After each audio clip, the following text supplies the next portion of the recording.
परिचय। अंकिता, जैसा कि हम पहले भी चर्चा कर चुके हैं कि जनन सभी जीवों की वह क्षमता है जिसमें एक जीव लगभग अपने समान गुणों वाले एक छोटे से जीव को जन्म देता है। हाँ माधुरी, तथा वह प्रक्रिया जिसमें नर और मादा युग्मक गैमीट के संलयन के पश्चात एक नई जीव की उत्पत्ति होती है, लैंगिक जनन कहलाती है। तो आओ इस पाठ में हम जनन के बारे में विस्तार से चर्चा करें।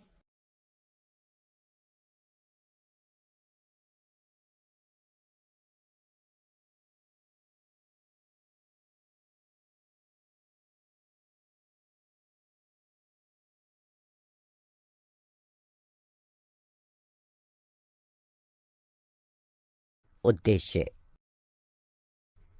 इस पाठ के अंत में आप निम्न करने में सक्षम हो जाएंगे: लैंगिक जनन को परिभाषित करना, मानव में लैंगिक जनन को समझना, यौवनारंभ को समझना, किशोरावस्था में होने वाले परिवर्तनों को पहचानना, नर जनन अंगों को पहचानना, मादा जनन अंगों को पहचानना, मानव में जनन प्रक्रिया को समझना, ऋतुस्राव रजोधर्म को समझना।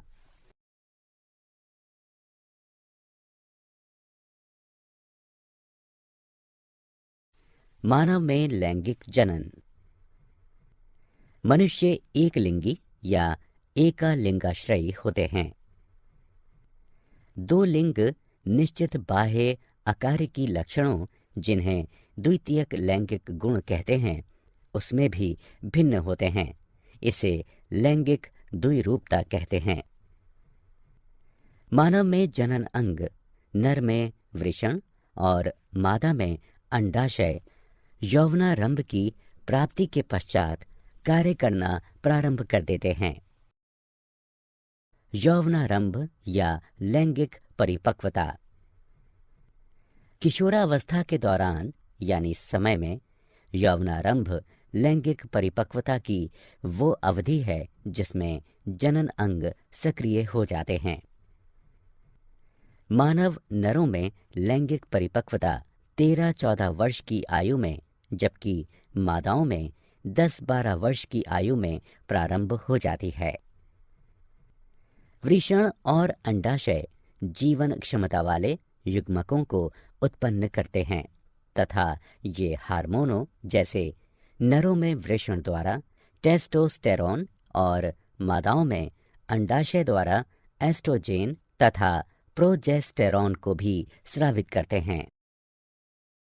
नर जनन तंत्र। जनन कोशिका उत्पादित करने वाले अंग एवं जनन कोशिकाओं को निषेचन के स्थान तक पहुंचाने वाले अंग संयुक्त रूप से नर जनन तंत्र बनाते हैं। मानव नर जनन अंग है वृषण, अधिवृषण, शुक्रवाहक, मूत्रमार्ग, शिश्न, शुक्राशय ग्रंथियां, पुरस्थ यानी प्रोस्टेट ग्रंथि और काउपर ग्रंथियां नर जनन ग्रंथियां हैं। वृषण। वृषण छोटे आकार के एक जोड़े अंडाकार और गुलाबी रंग के अंग होते हैं, जो कि एक पतली भित्ति त्वचीय थैली, जिसे वृषण कोश कहते हैं, उसमें उपस्थित होते हैं। वृषण कोश ताप नियामक के रूप में कार्य करते हैं, जो कि साधारण शुक्र जनन के लिए वृषण का ताप शरीर के ताप से 1 से 3 डिग्री सेल्सियस तक कम रखते हैं, क्योंकि अधिक शारीरिक ताप वृषण के शुक्राणुओं का निर्माण करने वाले ऊतकों को मृत कर सकते हैं। वृषण में शुक्राणु का निर्माण करने वाली जनन ग्रंथियों सहित लगभग 900 पतली तथा घुमावदार शुक्र जनक नलिकाएं पाई जाती हैं। जनन ग्रंथियां शुक्र जनन द्वारा शुक्राणुओं का निर्माण करती हैं।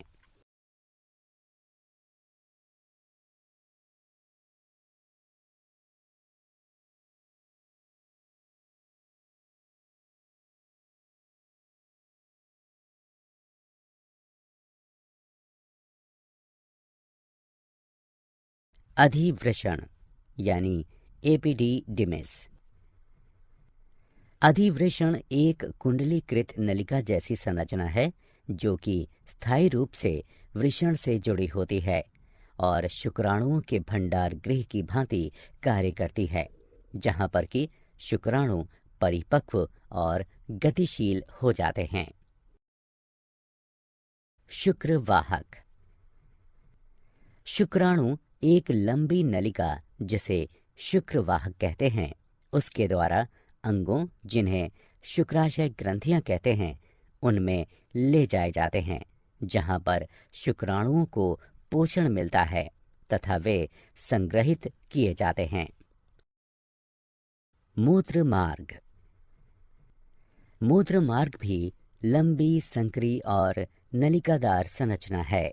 ये स्खलनीय वाहिनी और मूत्राशय से निकली हुई एक वाहिनी के जुड़ने से बनता है, जिससे यह शुक्राणुओं और मूत्र यानी पेशाब दोनों का वहन करता है और इस प्रकार यह मूत्र जनन नलिका भी कहलाता है। मूत्र मार्ग पुरुष के शिश्न के माध्यम से गुजरता हुआ बाहर की ओर एक छिद्र के रूप में खुलता है। शिश्न। शिश्न पुरुष का बाह्य जनन अंग बनाता है। यह एक बेलनाकार ऊर्ध्व मोटी पेशीय भित्तियों युक्त मैथुन अंग है। शिश्न के संवेदनशील सिरे को मुंड कहते हैं, जो कि सिकुड़ी हुई त्वचा से ढका हुआ होता है, जिसे लिंग मुंडच्छत कहते हैं।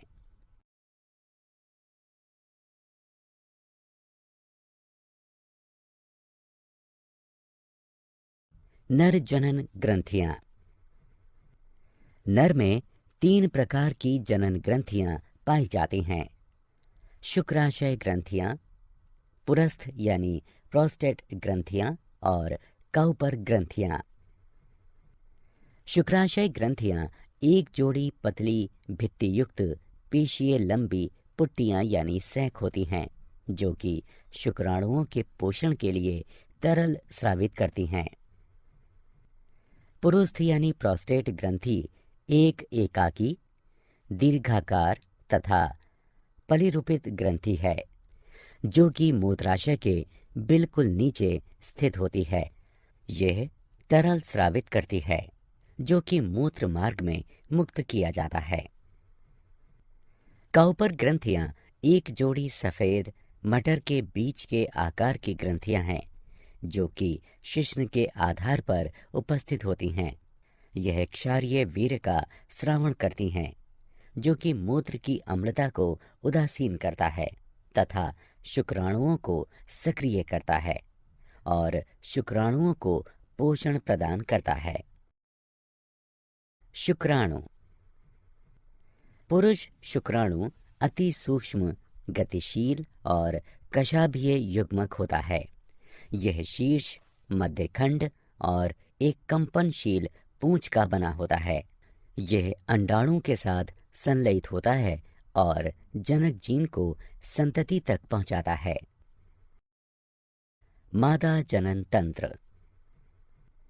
मादा जनन कोशिकाएं या अंड अंडाशयों में बनते हैं तथा कुछ हार्मोनों के निर्माण के लिए भी उत्तरदायी होते हैं। मादा मानव के जनन अंग हैं अंडाशय, अंडवाहिनी नलिकाएं, गर्भाशय, योनि, मादा जनन ग्रंथियां जैसे बार्थोलिन ग्रंथियां और स्तन। अंडाशय। अंडाशय मादाओं का प्राथमिक जनन अंग है। यह एक जोड़ा छोटे आकार की बादाम की आकृति वाली और सफेद रंग की संरचनाएं होती हैं, जो कि उदर के श्रोणि में उपस्थित होती हैं।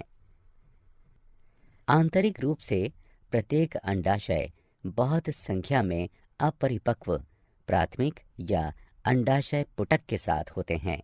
अंडाशय अंडजनन यानी उजेनेसिस के द्वारा जनन कोशिका में अंड बनाता है तथा एस्ट्रोजन तथा प्रोजेस्टेरॉन का स्रावण करता है। अंडवाहिनी नलिका। अंडवाहिनी नलिकाएं एक जोड़ी लंबी कशाभीय, पेशीय और नलिकादार संरचनाएं हैं जो कि अंडाशय के निकट से लेकर गर्भाशय तक फैली हुई होती हैं। प्रत्येक अंडवाहिनी नलिका का बाहरी भाग अंडाशय के निकट स्थित होता है। इसमें एक चौड़ा छिद्र होता है जिसे ऑस्टियम कहते हैं और अंडाशय के द्वारा निकले हुए अंड को प्राप्त करने के लिए अंगुली सदृश प्रक्षेप होते हैं जिन्हें झालर यानी फिम्बरी कहते हैं।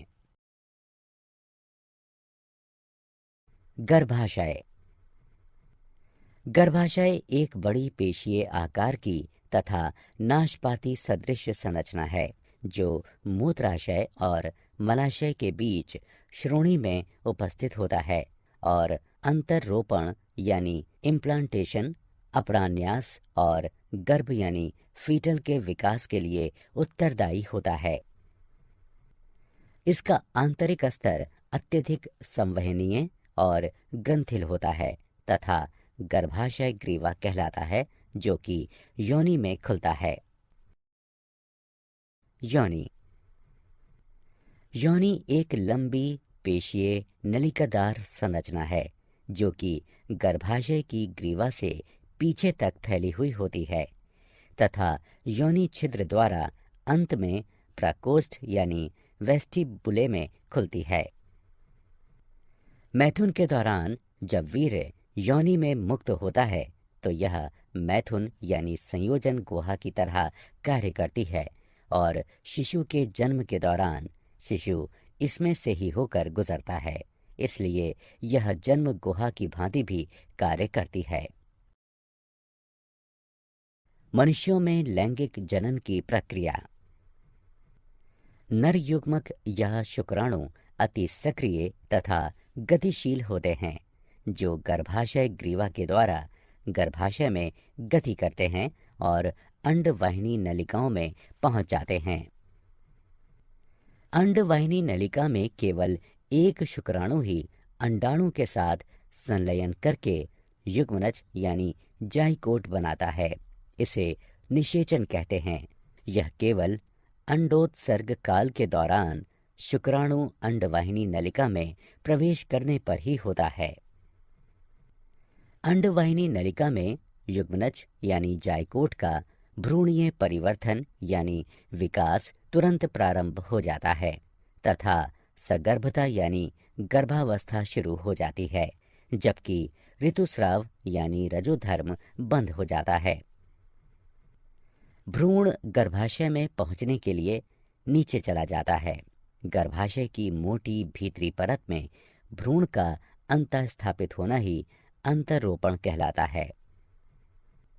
तब गर्भाशय की दीवार और भ्रूण के मध्य एक विशेष ऊतक जिसे अपरा कहते हैं उसका विकास हो जाता है जो कि भ्रूण को ऑक्सीजन तथा पोषण की आपूर्ति एवं कार्बन डाइऑक्साइड तथा भ्रूण द्वारा उत्पन्न उत्सर्जी अवशिष्ट पदार्थों को बाहर निकालने का कार्य करता है।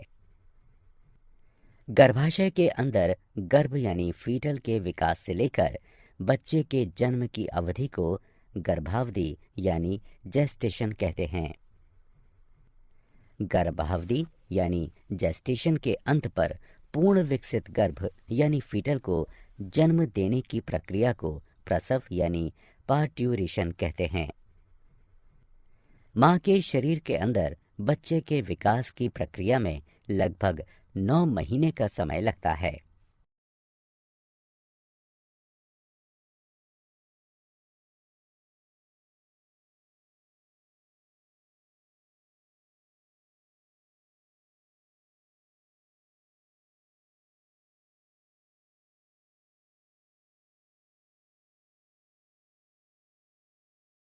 ऋतुस्राव यानी रजोधर्म।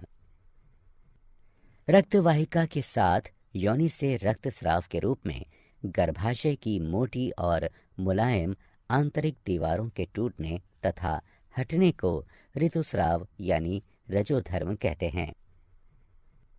अंडाशय और गर्भाशय में प्रत्येक 28 दिन या 1 महीने बाद आत्व बहाव की घटना का चक्र होता है, जिसे मादा मानवों में आत्व चक्र यानी मेंस्ट्रुअल साइकिल या लैंगिक चक्र कहते हैं।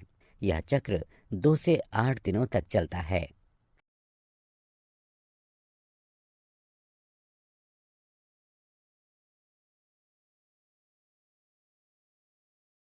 क्या आप जानते हैं शुक्राणु वीर्य यानी सीमेन का केवल 10% भाग ही बनाते हैं। मादा एक वर्ष में लगभग 13 अंडे देती है, जबकि मादा मानव जनन काल के दौरान लगभग 416 अंडे देती है। मानव मादा में यौवनारंभ पर प्रथम ऋतुस्राव रजोधर्म, जिसे रजोदर्शन यानी मैनार्क कहते हैं, इसका प्रारंभ होता है। रजोनी वृत्ति यानी मीनोपॉज वह काल है जब मादा मानवों में अंडोत्सर्ग और आत्व चक्र स्थायी रूप से हमेशा के लिए बंद हो जाता है। नए जन्मे शिशु का औसत भार 3.5 किलोग्राम होता है। सारांश। आइए हमने जो कुछ सीखा है उसे संक्षेप में दोहराएं। मानव एक लिंगी होते हैं तथा लैंगिक द्विरूपता दर्शाते हैं।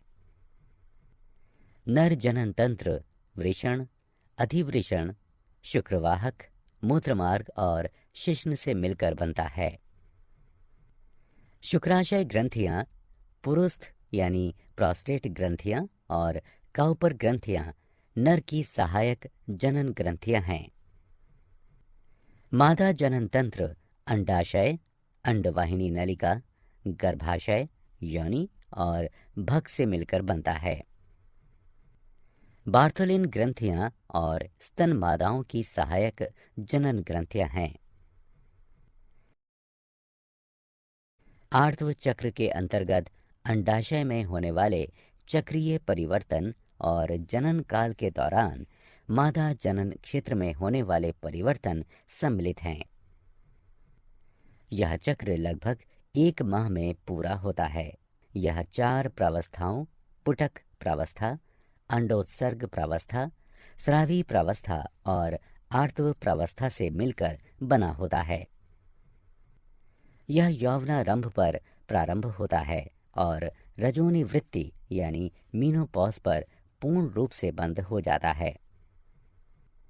भ्रूणीय परिवर्धन के अंतर्गत घटनाओं की एक श्रृंखला होती है, जिसमें युग्मनज जाइकोट एक भ्रूण में बदल जाता है। इसके अंतर्गत प्रावस्थाएं जैसे युग्मक जनन यानी गैमीटोजेनेसिस, निषेचन, विदलन यानी क्लीवेज, अंतरोपण, अपरान्यास, गर्भावधि यानी जेस्टेशन, अंडजनन यानी ओजेनेसिस और प्रसव यानी पार्ट्यूरेशन सम्मिलित होती हैं।